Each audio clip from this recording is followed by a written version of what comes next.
আসসালামু আলাইকুম। বাংলার সংবাদে সবাইকে স্বাগত জানাচ্ছি। আমি নাইম ফাথুম মুবিন। সংবাদ শিরোনাম।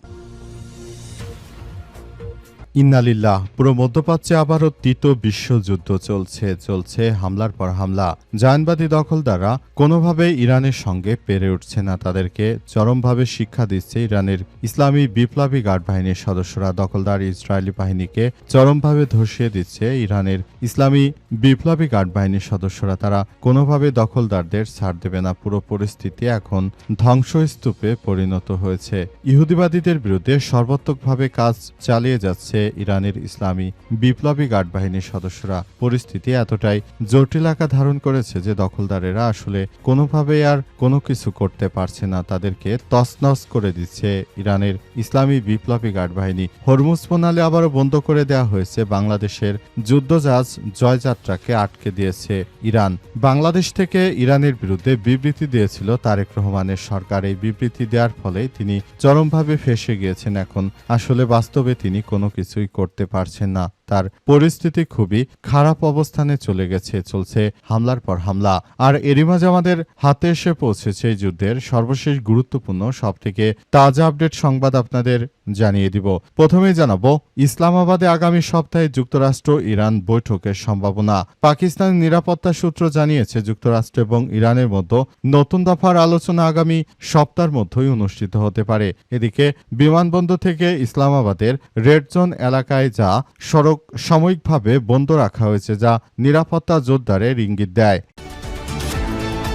এরপর জানাবো, ট্রাম্পের ভোলবদল এক পোস্টেই ফের বন্ধ হরমুজের দোয়ার। মাত্র একদিনে কত কিছুই না ঘটে গেল। অবরুদ্ধ হরমুজ প্রণালী সচল হলো, তার জন্য ইরানকে ধন্যবাদ জানিয়েছিলেন ট্রাম্প। তবে নিজে বেশি পাকনামি করার কারণে আবারও সেই হরমুজ প্রণালী পুরোপুরি বন্ধ করে দিয়েছে ইরান। ইরানের পক্ষ থেকে জানানো হয়েছে যে মার্কিন যুক্তরাষ্ট্র যদি যুদ্ধবিরতি করতেই চায় তাহলে ইরানের উপর নৌ অবরোধ করা যাবে না। ইরানের উপর নৌ অবরোধ করার ফলে আবার নতুন করে তারা হরমুজ প্রণালী বন্ধ করে দিয়েছে। এদিকে গত ২৪ ঘন্টায় ১৫০ হিজবুল্লাহ সদস্যকে হত্যার দাবি ইসরায়েলের। যুদ্ধবিরতি শুরুর আগে ২৪ ঘন্টায় ১৫০ জনের বেশি হিজবুল্লাহ সদস্যকে হত্যা করা হয়েছে বলে দাবি করেছে ইসরায়েলের প্রতিরক্ষা বাহিনী আইডিএফ। টেলিগ্রামে করা পোস্টে আইডিএফ জানিয়েছে যে যুদ্ধবিরতি চুক্তি কার্যকর হওয়ার আগে চালানো হামলায় তারা নিহত হয়েছে। আইডিএফ আরও জানিয়েছে যে লেবাননের বিভিন্ন এলাকায় কমান্ডো সেন্টার এবং অস্ত্রাগারের মতো প্রায় ৩০০টি সামরিক স্থাপনায় হামলা চালিয়েছে তারা। এবারে জানাবো, লেবাননে ২ দিনে ইসরায়েলের ২ সেনা নিহত। যুদ্ধবিরতির মধ্যেই গত ২ দিনে দক্ষিণ লেবাননে ইসরায়েলের ২ সেনা নিহত হয়েছে। ইসরায়েলের প্রতিরক্ষা বাহিনী আইডিএফ জানিয়েছে সংঘাত শুরু হওয়ার পর থেকে এ নিয়ে ইসরায়েলের ১৫ জন সেনা নিহত হয়েছে এবং দখলদার ইসরায়েলি বাহিনীকে কোনোভাবেই ছাড় দিচ্ছে না লেবাননের সশস্ত্র যোদ্ধারা। এবং সর্বশেষ জানাবো, জ্বালানি নিরাপত্তায় বিকল্প পথে সরকার। বিশ্বের অন্যতম গুরুত্বপূর্ণ জ্বালানি পরিবহন পথ হিসেবে পরিচিত হরমুজ প্রণালী দিয়ে প্রতিদিন বিপুল পরিমাণ অপরিশোধিত তেল ও তরলীকৃত প্রাকৃতিক গ্যাস পরিবাহিত হয়। এই রুটে কোনো ধরনের বিঘ্ন ঘটলে তার সরাসরি প্রভাব পড়ে আমদানি নির্ভর দেশগুলোর উপর। বাংলাদেশেও, যার বাইরে নয়, বাংলাদেশের উপর ব্যাপকভাবে চাপের সৃষ্টি হয়েছে। বিএনপি সরকার শুরু থেকেই ভুল পররাষ্ট্র নীতির উদ্যোগ নেয়াতে পুরোপুরি তারা ফেঁসে গেছে। এখন তারা চাইলেও কোনো কিছু করতে পারছে না। তাদের অবস্থা খুবই শোচনীয় আকার ধারণ করেছে। বিএনপি এখন চাইলেও কোনো কিছুই করতে পারছে না। পুরো পরিস্থিতি এখন তাদের নিয়ন্ত্রণের বাইরে চলে গেছে। তারা এখন বিদেশ থেকে যে জ্বালানি তেল কিনবে সেটিও করতে পারছে না, কারণ হরমুজে বাংলাদেশি জাহাজ আটক করছে ইরান। কারণ ইরানের বিরুদ্ধে বাংলাদেশ বিবৃতি দিয়েছিল। বিএনপির তারেক রহমান এই ধরনের কার্যক্রম করায় এখন বাংলাদেশের প্রতিটি মানুষই ফেঁসে গেছে। ইরান থেকে কোনোভাবে হরমুজ প্রণালী দিয়ে কোনো কিছু আনতে পারছে না বাংলাদেশ। প্রিয় দর্শক, এতক্ষণ শুনছিলেন সংবাদ শিরোনাম, এবারে বিস্তারিত। তবে তার আগে বন্ধুরা, অনুরোধ থাকবে এই সংবাদটিতে একটি লাইক দিন। এই চ্যানেলে আপনি নতুন হয়ে থাকলে আমাদের সংবাদটি দেখতে দেখতে চ্যানেলটি সাবস্ক্রাইব করে রাখুন। কমেন্ট করে বন্ধুরা আপনার মূল্যবান মতামত জানিয়ে দিন আপনি বিশ্বের কোন দেশ থেকে বা বাংলাদেশের কোন স্থান থেকে আমাদের সংবাদটি দেখছেন এবং শুনছেন। আর বন্ধুরা, সংবাদটি আপনার সোশ্যাল মিডিয়া ফেসবুকে শেয়ার করে বন্ধুদেরও দেখার সুযোগ করে দিন। গাজা যুদ্ধে আপনি যদি নিরীহ ফিলিস্তিনিদের ভালোবেসে থাকেন, কমেন্টে ইয়েস লিখে পুরো বিশ্বকে জানিয়ে দিন। এবারে বিস্তারিত। ইসলামাবাদে আগামী সপ্তাহে যুক্তরাষ্ট্র ইরানের বৈঠকের সম্ভাবনা। অবশেষে অনেক জল্পনা কল্পনার পর মার্কিন যুক্তরাষ্ট্র ও ইরানের সঙ্গে একটি বৈঠক হতে চলেছে ইসলামাবাদে বলে জানা যাচ্ছে। এই বৈঠকটি এমন সময় শুরু হচ্ছে যখন সারা বিশ্বর বুকে দখলদার ইসরায়েলি বাহিনীর বিরুদ্ধে চরমভাবে তারা কার্যক্রম চালাচ্ছে লেবাননের সশস্ত্র যোদ্ধারা, এবং সবাই মিলে এই কার্যক্রম চালিয়ে যাচ্ছে। কার্যক্রমগুলো চালিয়ে যাওয়ার মধ্য দিয়ে আসলে সবকিছু পরিস্থিতি এগিয়ে নিয়ে যাওয়া হচ্ছে পুরো বিশ্ব জুড়ে।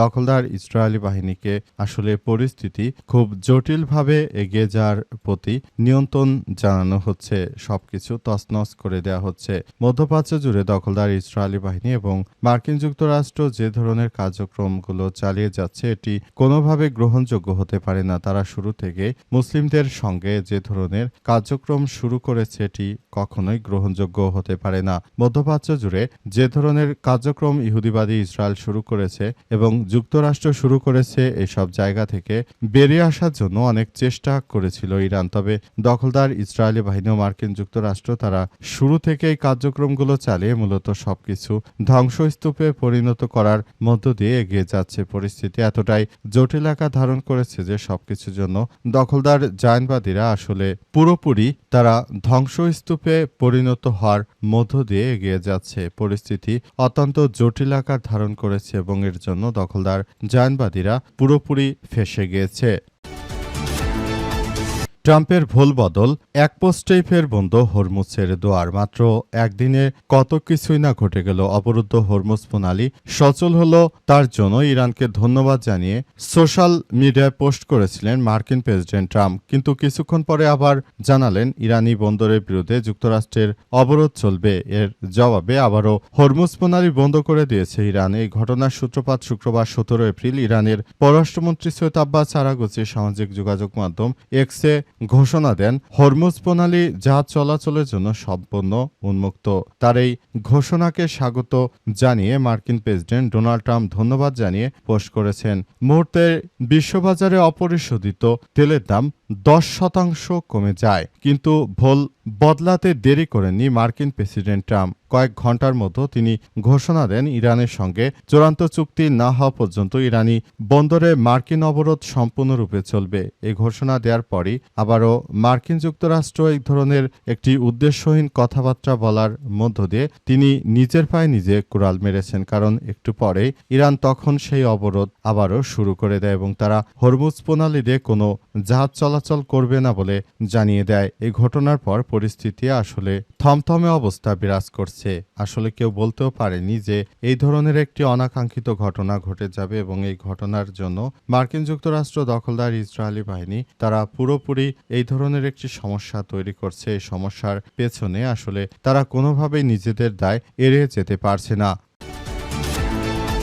২৪ ঘন্টা ১৫০ হিজবুল্লাহর সদস্যকে হত্যার দাবি ইসরায়েলের। যুদ্ধবিরতি শুরুর আগে ২৪ ঘন্টা ১৫০ জনের বেশি লেবাননের সশস্ত্র যোদ্ধাদেরকে হত্যা করা হয়েছে বলে জানিয়েছে দখলদার ইসরায়েলি বাহিনী। তারা আরও জানিয়েছে যে বর্তমান পরিস্থিতিতে এটি করা হচ্ছে এবং ভবিষ্যতে আমরা লেবাননের সশস্ত্র যোদ্ধাদেরকে কোনোভাবেই ছাড় দেব না বলে ইসরায়েলের পক্ষ থেকে নিশ্চিত করা হয়েছে। তারা আবারও লেবাননকে একটি ধ্বংসস্তূপে পরিণত করার জন্য ষড়যন্ত্র করছে এই দখলদার ইসরায়েলি বাহিনীর সদস্যরা। তারা পুরোপুরি মধ্যপ্রাচ্য জুড়ে দখলদার ইসরায়েলি বাহিনী নিজেদের আধিপত্য বিস্তার করার জন্য তারা এখনো পুরোদমে মানুষ হত্যার মিশনে নেমে পড়েছে। তারা কোনোভাবে আর দখলদারেরা তারা মুসলিম দেশের সেনা সদস্যদেরকে ছাড় দেবে না বলে নিশ্চিত করেছে। তারা পুরোপুরি সারা বিশ্ব জুড়ে নিজেদের আধিপত্য বিস্তারকে কেন্দ্র করার জন্য তারা অনেক বেশি কার্যক্রম চালিয়ে যাওয়ার চেষ্টা করছে এবং তারা আমাদেরকে ধ্বংসস্তূপের দিকে ঠেলে দেওয়ার নানা রকম ষড়যন্ত্র করছে। তবে লেবাননের সশস্ত্র যোদ্ধারা তারা আবারও ঘুরে দাঁড়িয়েছে। তারা আল্লাহর পথে দাঁড়িয়েছে। তারা দখলদারদের বিরুদ্ধে সারা জীবন ধরে যুদ্ধ চালিয়ে যাওয়ার মতো একটি পরিস্থিতি তারা যথাযথভাবে ঠিক করেছে। তবে পরিস্থিতি যতই কঠিন হোক না কেন তারা কখনোই এই দখলদারদের বিরুদ্ধে মাঠ ছেড়ে যাবে না। লেবাননের সশস্ত্র যোদ্ধারা বছরের পর বছর ধরে দখলদার ইসরায়েলি বাহিনীর বিরুদ্ধে এই যুদ্ধগুলো চালিয়ে যাচ্ছে। লেবাননে 2 দিনে ইসরায়েলের 2 সেনা নিহত। যুদ্ধবিরতির মধ্যে গত 2 দিনে দক্ষিণ লেবাননে ইসরায়েলের 2 সেনা নিহত হয়েছে। ইসরায়েলের প্রতিরক্ষা বাহিনী আইডিএফ জানিয়েছে যে সংঘাত শুরু হওয়ার পর থেকে এ নিয়ে ইসরায়েলের 15 জন সেনা নিহত হয়েছে। আইডিএফ জানিয়েছে সার্জেন্ট মেজর রিজাব বারাক কালফনের মৃত্যুর একদিন পর 31 বছর বয়সী সার্জেন্ট লিডোর পোরত নিহত হয়েছে।